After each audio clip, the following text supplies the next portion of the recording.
Saviez-vous que votre désir sexuel vous laisse piéger dans un cycle de recherche de satisfaction qui n'arrive jamais? Qui est l'homme qui n'aime pas jouir, n'est-ce pas? Mais pourquoi ce plaisir ne semble-t-il jamais suffisant?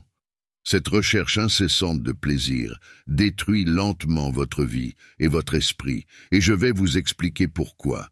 Des études scientifiques prouvent que la recherche constante de sexe peut conduire à une diminution de la libération de dopamine, entraînant un cercle vicieux d'insatisfaction et de besoin.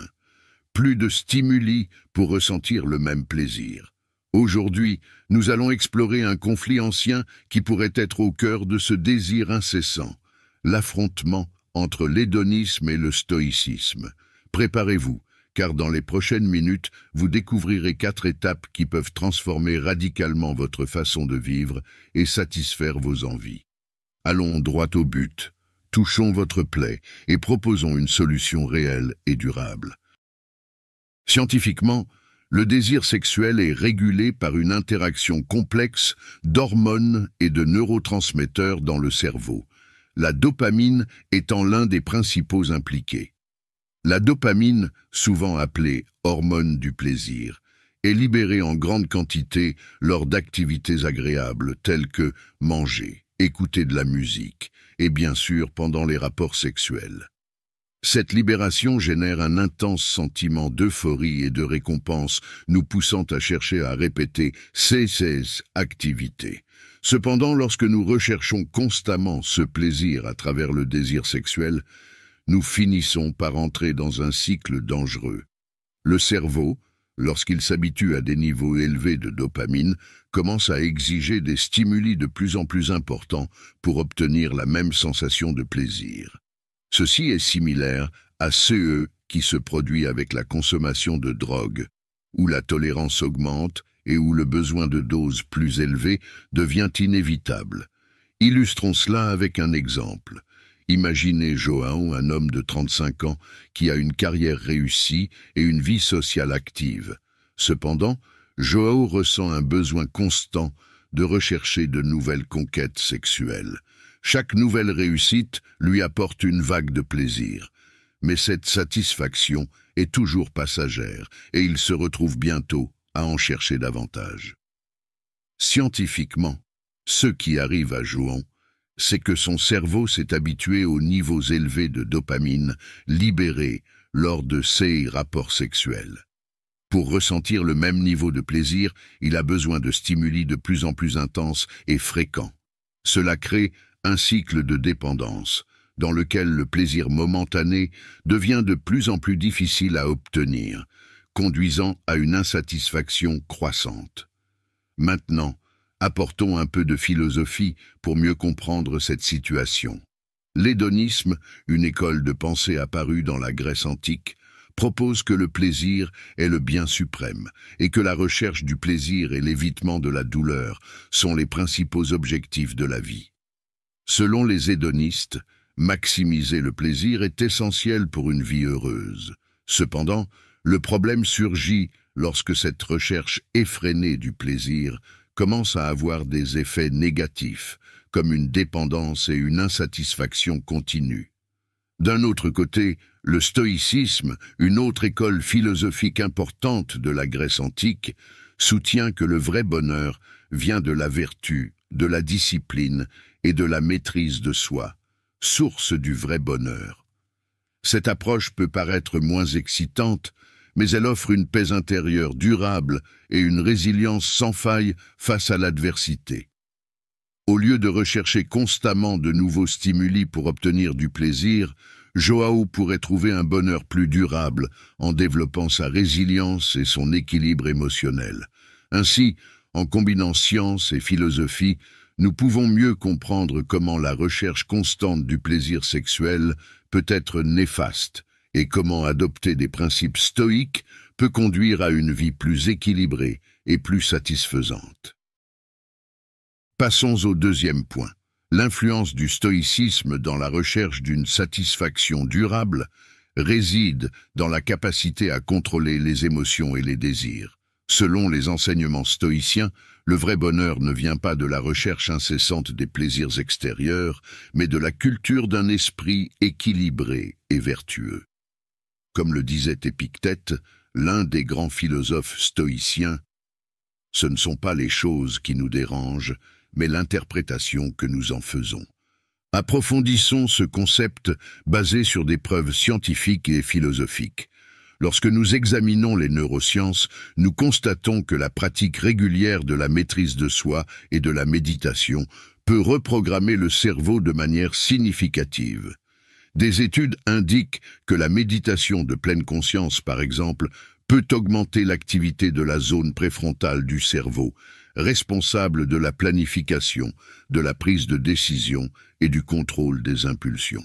La pratique régulière de la méditation peut aider à réduire la réactivité émotionnelle et à renforcer la capacité à résister aux impulsions immédiates, notamment aux désirs sexuels intenses. Les stoïciens croient que le vrai bonheur vient de la vertu, de la discipline et de la maîtrise de soi.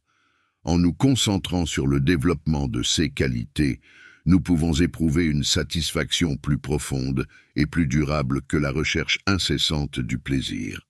La philosophie stoïcienne enseigne que nous devons nous concentrer sur ce que nous pouvons contrôler et accepter calmement ce que nous ne pouvons pas contrôler. En appliquant ces principes, nous pouvons apprendre à mieux gérer nos désirs, en trouvant un équilibre qui mène à une vie plus satisfaisante. Scientifiquement, cela est dû à la neuroplasticité, la capacité du cerveau à se réorganiser et à former de nouvelles connexions. La pratique continue de la maîtrise de soi et de la méditation renforce les connexions dans le cortex préfrontal, vous aidant à mieux gérer vos impulsions et à trouver une satisfaction plus profonde et plus durable. Ainsi, nous voyons que la combinaison des principes stoïciens et des pratiques fondées sur la science peut conduire à une vie plus équilibrée et plus satisfaisante, en s'éloignant de la recherche sans fin des plaisirs immédiats et en trouvant un bonheur plus vrai et plus durable. Passons au troisième point. Le rôle des émotions dans la création de la réalité personnelle est un aspect crucial que nous sous-estimons souvent. Nos émotions influencent directement nos pensées, nos décisions et, par conséquent, les circonstances de notre vie. Les neurosciences montrent que les émotions ne sont pas de simples réponses passives à des stimuli, mais plutôt des forces actives qui façonnent notre perception et notre interaction avec le monde. Lorsque nous ressentons des émotions positives telles que la joie, la gratitude et l'amour, notre cerveau libère des neurotransmetteurs tels que la dopamine et la sérotonine, qui non seulement nous font du bien, mais renforcent également les schémas de pensée et de comportement positifs. Ces états émotionnels nous permettent de voir le monde de manière plus optimiste et ouverte, influençant nos décisions et nos actions de manière constructive. En revanche, les émotions négatives comme la peur, la colère et la tristesse peuvent avoir l'effet inverse. Ils activent l'amygdale, la partie du cerveau responsable de la réponse au stress, ce qui peut altérer notre capacité à penser rationnellement et à prendre des décisions équilibrées. Lorsque nous sommes dominés par ces émotions, nous avons tendance à voir le monde sous un angle négatif, ce qui peut nous amener à prendre des décisions impulsives et néfastes. Le stoïcisme offre des outils puissants pour gérer ces émotions. Comme le disait Sénèque, le plus grand obstacle à la vie est l'attente, qui dépend du lendemain et qui manque le présent. Les stoïciens enseignent que nous devons nous concentrer sur le présent et accepter ce que nous ne pouvons pas contrôler, réduisant ainsi l'impact des émotions négatives dans nos vies. Les pratiques stoïques, telles que la réflexion quotidienne et la méditation, aident à cultiver la conscience de soi et la résilience émotionnelle. En observant et en remettant en question nos émotions, nous pouvons choisir des réponses plus rationnelles et équilibrées plutôt que des réactions impulsives. Cette approche améliore non seulement notre santé mentale, mais nous permet également de créer une réalité personnelle plus positive et plus satisfaisante. Ainsi, en comprenant et en contrôlant nos émotions, nous pouvons façonner notre perception de la réalité et par conséquent, la qualité de notre vie.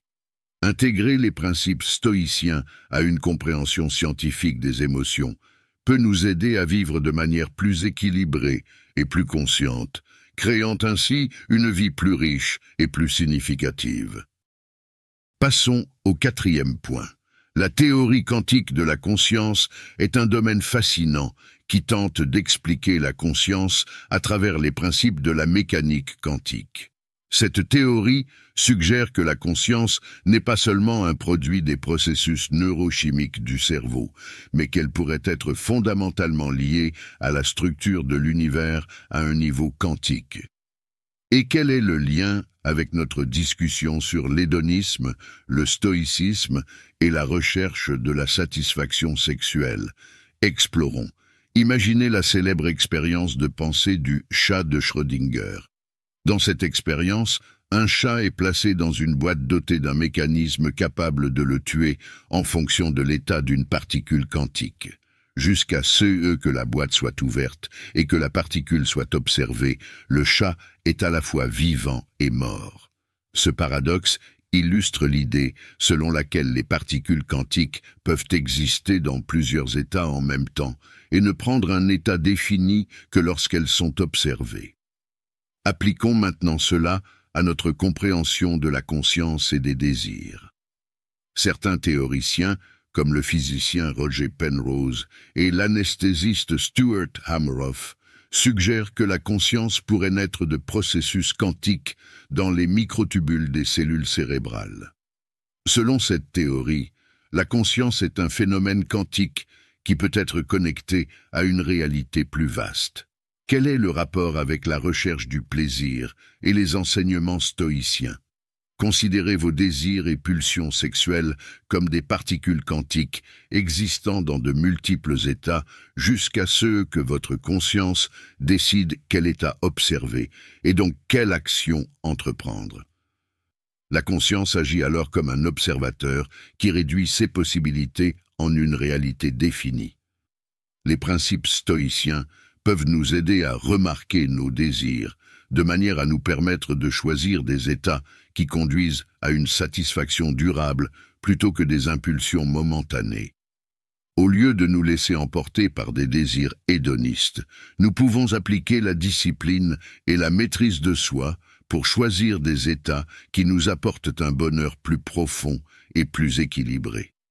Comme le disait Épictète, ce ne sont pas les choses qui nous dérangent, mais l'interprétation que nous en faisons. Pour illustrer de manière plus pratique, imaginez la prochaine fois que vous ressentirez un désir intense. Au lieu de réagir de manière impulsive, arrêtez-vous et réfléchissez. Utilisez votre conscience comme observateur quantique. Demandez-vous si ce désir mènera à une satisfaction durable ou s'il s'agit simplement d'une gratification momentanée qui entraînera davantage d'insatisfaction à long terme. En appliquant cette approche quantique et stoïque, vous pouvez transformer la façon dont vous gérez vos désirs, en trouvant un équilibre qui mène à une vie plus harmonieuse et épanouissante. Cette intégration entre la théorie quantique et la philosophie stoïcienne offre une nouvelle perspective sur la façon dont nous pouvons comprendre et gérer nos désirs, nous conduisant à une vie plus pleine et plus équilibrée. Enfin, si vous avez déjà regardé la vidéo commentée « Balance », nous voulons savoir qui s'engage réellement à trouver un chemin vers une vie plus équilibrée et plus épanouissante. Rendez-vous dans la prochaine vidéo.